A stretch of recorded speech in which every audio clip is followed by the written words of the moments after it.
Իլհամ Ալիևը Դավոսում համաշխարհային տնտեսական ֆորումի շրջանակում Եվրանյուզին տված հարցազրույցում հայտարարել է, որ Հարավային Կովկասը մտնում է զարգացման նոր փուլ։ Մենք ապրում ենք խաղաղության պայմաններում ընդամենը 5-6 ամիս, սովորում ենք այս իրավիճակին, մեր անկախության պատմության ընթացքում երբեք խաղաղության մեջ չենք ապրել։ Սա հրաշալի հնարավորություններ է բացում, շեշտել է Ադրբեջանի նախագահը։ Նրա խոսքով այսօր Հայաստանի եւ Ադրբեջանի հարաբերություններն արդեն վերածվում են համագործակցության։ Վերացրել ենք Հայաստան բեռնափոխադրումների բոլոր սահմանափակումները, ավելին մենք սկսել ենք Հայաստանին մատակարարել կարևորագույն ապրանքներ, հիմնականում նավթամթերք։ Սա փոխշահավետ իրավիճակ է, մանրամասնել է Ալիևը։ Նա համոզմունք է հայտնել, որ Հայաստանի եւ Ադրբեջանի, այդ թվում քաղաքասարակության համատեղ ջանքերով հնարավոր կլինի հասնել ոչ թե երկարաժամկետ, այլ մշտական խաղաղության Հարավային Կովկասում։ Մեր տարածաշրջանում կայունությունն այն է, ինչի մասին մշտապես մտածում ենք, նշել է Ալիևը։ Ադրբեջանի նախագահը նաև հայտարարել է, եթե Ադրբեջանն ու Հայաստանը քաղաքական կամք ցուցաբերեն, մոտ ապագայում խաղաղության պայմանագիրը կարող է ստորագրվել։ Այնինչ անհնար էր թվում 2 կամ 3 տարի առաջ, այսօր իրականություն է, ձեռք բերված հաջողությունները իսկապես նշանակալի ներդրում են, հավելել է Ալիևը։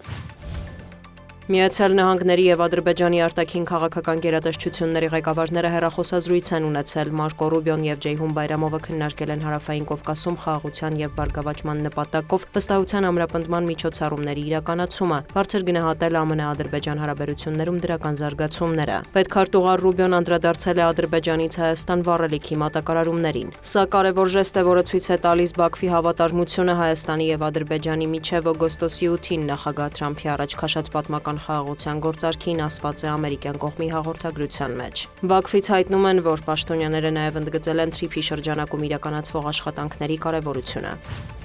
Ռուսաստանի արտգործնախարարը լրագրողների հետ հանդիպմանը հայտարարել է, որ Եվրամիությանը Հայաստանի հնարավոր անդամակցությունն անհամատեղելի է ԵԱՏՄ-ին նրա միաժամանակյա մասնակցության հետ։ Միևնույն ժամանակ Սերգեյ Լավրովն ընդունել է, որ համապատասխան ընտրությունը պետք է կատարեն հայ ժողովուրդը եւ երկրի իշխանությունը։ Դա տեխնիկապես անհնար է եւ անհամատեղելի ոչ միայն առևտրի եւ ներդրումների տարբեր կարգավորումների պատճառով, այլև քանի որ Բրյուսելը ցանկանում է վերափոխել Հայաստանի իրավական շրջանակը, համապատասխանեցնելով այն իր չափանիշներին, ասել է նա։ Լավրովի ձևակերպմամբ այդ չափանիշները ենթադրում են համապատասխանություն ԵՄ արտաքին քաղաքականությանը, այդ թվում հակառուսական պատժամիջոցներին։ Լավրովն անդրադարձել է նաև Ռուսաստանից բխող հիբրիդային սպառնալիքների վերաբերյալ Հայաստանում բարձրաձայնվող մտահոգություններին։ Սա կարող է միայն տարակուսանք առաջացնել։ ԵՄ-ի հետ մերձեցումն իր հետքն է թողնում։ Հենց ԵՄ-ն է անընդհատ խոսում Ռուսաստանի կողմից եկող հիբրիդային սպառնալիքների մասին, նշել է Լավրովը։ Նաև մեկնաբանելով Թրամփի հայտարարությունները, որ եթե Միացյալ Նահանգները չստանա Գրենլանդիան, ապա դա կանեն Ռուսաստանը կամ Չինաստանը, Լավրովը շեշտել է, կղզին գրավելու որևէ ծրագիր չունեն։ Նաև ռուս դիվանագետը համեմատել է Գրենլանդիան եւ Ղրիմը։ Ղրիմը Ռուսաստանի անվտանգության համար ոչ պակաս կարևոր է, քան Գրենլանդիան Միացյալ Նահանգների անվտանգության համար, հավելել է նախարարը։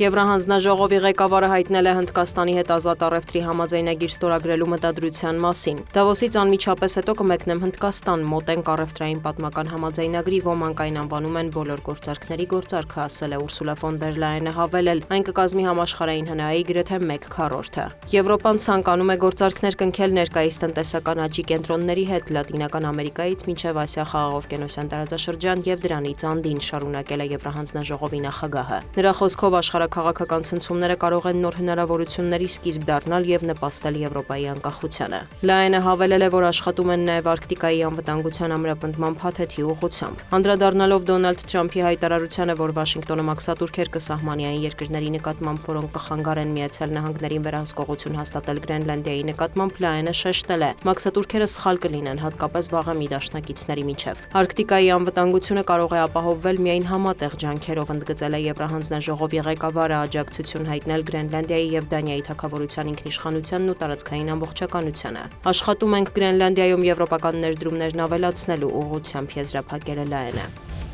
Հեռախոսազրույց են ունեցել Միացյալ Նահանգների եւ Սիրիայի նախագահները Դոնալդ Թրամփը եւ Ահմեդ Ալ-Շարան քննարկել են Արաբական Հանրապետությունում քրդերի իրավունքներն ապահովելու անհրաժեշտությունը։ Երկրի կառավարության եւ սիրիական դեմոկրատական ուժերի միջև օրերս կնքված հրադադարի ֆոնին Թրամփը եւ Շարան վերահաստատել են Սիրիայում միասնության եւ անկախության պահպանման կարեւորությունը, համաձայնել գործակցել իսլամական պետության դեմ պայքարում։ Զուգահեռ տեղեկություններ կան, որ չնայած հայտարարված հրադադարին Սիրիայի բանակի եւ քրդական ուժերի միջև բախումներ են եղել, հատկապես Հասեքե նահանգում։ Զուգահեռ Աշշադադի բանտից փախել է իսլամական պետությունը ահաբեկչական կազմակերպության 1500 անդամ եւ միացել երկրում գործող տարբեր խմբավորումների։